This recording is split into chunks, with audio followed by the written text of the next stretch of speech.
किसी जंगल में एक अकेली टुनटुनी चिड़िया रहा करती थी और उसी के पड़ोस में कालू कौवा और गोरी कौवी रहा करते थे। वो दोनों बहुत बुरे कौवे थे। गोरी कौवी का नजर बहुत कमजोर थी, जबकि टुनटुनी चिड़िया का नजर बहुत तेज थी। इसी बात को लेकर गोरी कौवी बहुत परेशान हुआ करती थी। ऐसे ही एक दिन जंगल में टुनटुनी चिड़िया दाना ढूंढने जा रही थी कि उसे कुछ सूखे गेहूं के दाना दिखे।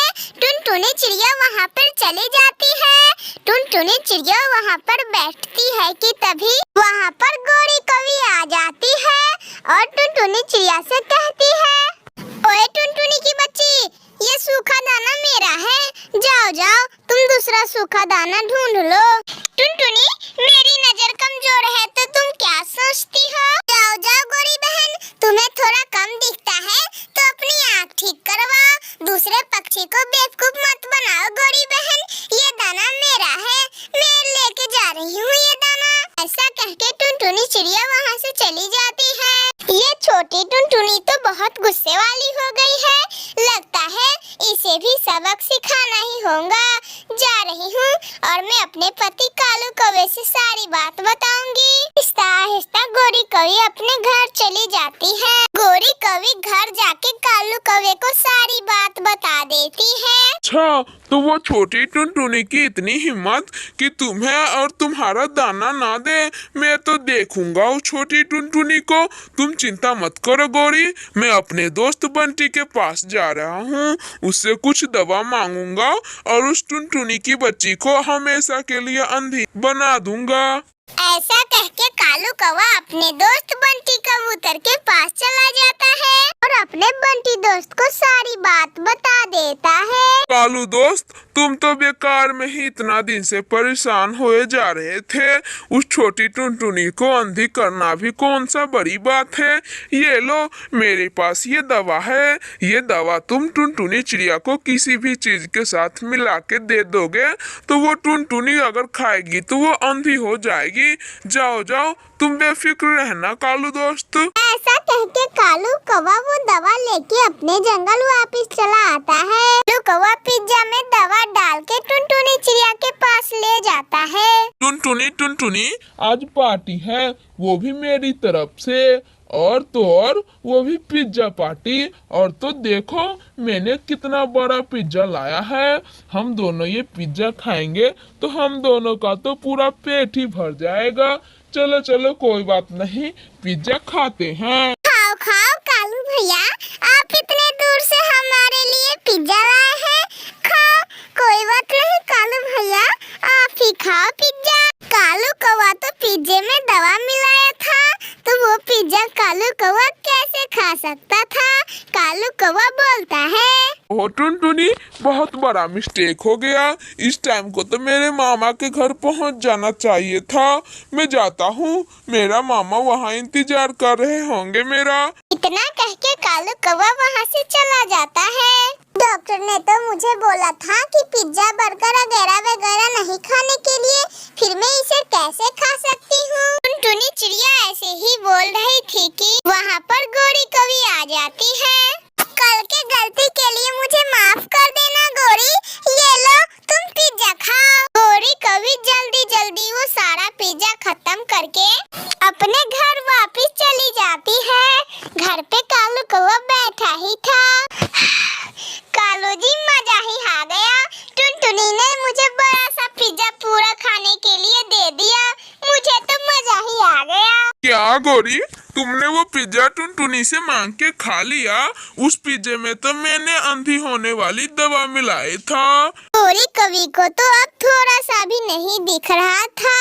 इस वजह से गोरी कौवी और कालू कौवा बहुत पछताते हैं। मेरे प्यारे दोस्तों, अगर आप लोगों को ये वीडियो पसंद आई हो तो प्लीज लाइक और सब्सक्राइब करके बेल आइकन दबाना ना भूलिएगा।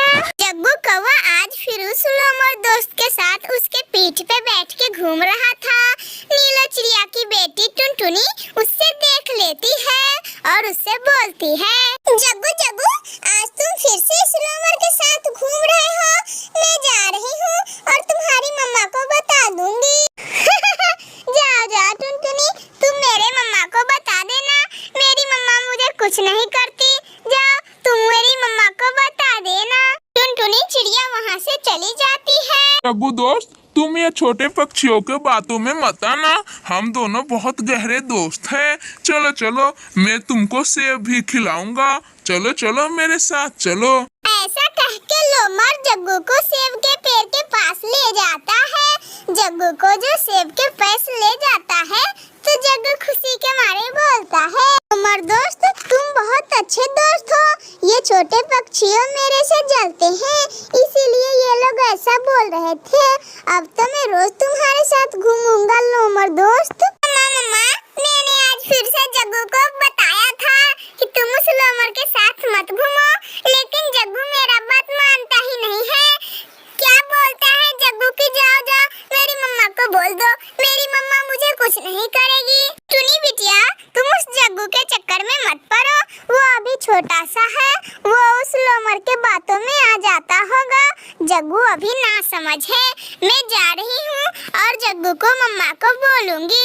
ऐसा कह के नीलो चिड़िया गोरी कवि के पास चली जाती है।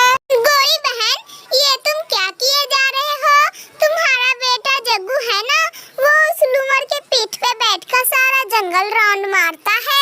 वो लूमड़ तो बहुत चालाक खा सकता है और वो खा भी सकता है जग्गू को, लेकिन जग्गू तो बात ही नहीं मानता। आज तुम उसे समझाना। नीलो, तुम चुपचाप यहाँ से चली जाओ।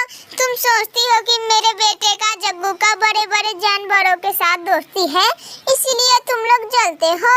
अब तो जग्गू से चील, लोमड़ी, बिल्ली वो सब कुछ भी नहीं है मेरे बेटे जग्गू के साथ। उदास मन से नीलो चिड़िया वहाँ से चली जाती है। जग्गू भी शाम को अपने घर चला आता है। आ गया मेरा बेटा जग्गू, आ गया। मम्मा, आज मेरा दोस्त लोमड़ मुझे सेब के पेड़ के ऊपर ले गया था, मैं तो पेट भर सेब खाया। जग्गू बेटा, तुम अकेले सेब खा गए और अपनी मम्मा के लिए सेब नहीं लाए। जग्गू बेटा, ऐसा कैसे हो सकता है मम्मा? ये लो, मैंने आपके लिए भी एक सेब लाया है, वो भी बड़ा वाला। लो, आप भी खा लो। 2 दिन गुजर जाते हैं। मियाँ, जाओ जाओ लोमड़, अगर तुम उस काले कौवे को आज पकड़ के नहीं लाए तो मैं तुम्हें अपने घर से निकाल दूंगा।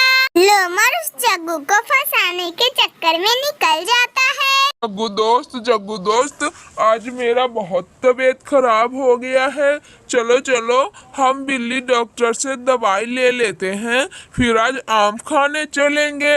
वो कौवा तो लालची कौवा था, वो उसके पीठ पे बैठ जाता है और जाने लगता है। लोमड़ धीरे धीरे बातें करते करते जग्गू को बिल्ली के गुफे की तरफ ले जाता है। बिल्ली डॉक्टर, आओ आओ। बिल्ली आवाज सुनते मात्र ही एकदम स्पीड में आती है दौड़ते और सीधा जग्गू को मार डालती है। जग्गू का तो पूरा शरीर खून से लथपथ हो गया था। जग्गू कौवा ने तो अपनी लालच के चलते अपना जान खो दिया। मेरे प्यारे दोस्तों, अगर आप लोगों को ये वीडियो पसंद आई हो तो प्लीज लाइक एंड सब्सक्राइब करके बेल आइकन दबाना ना भूलिएगा।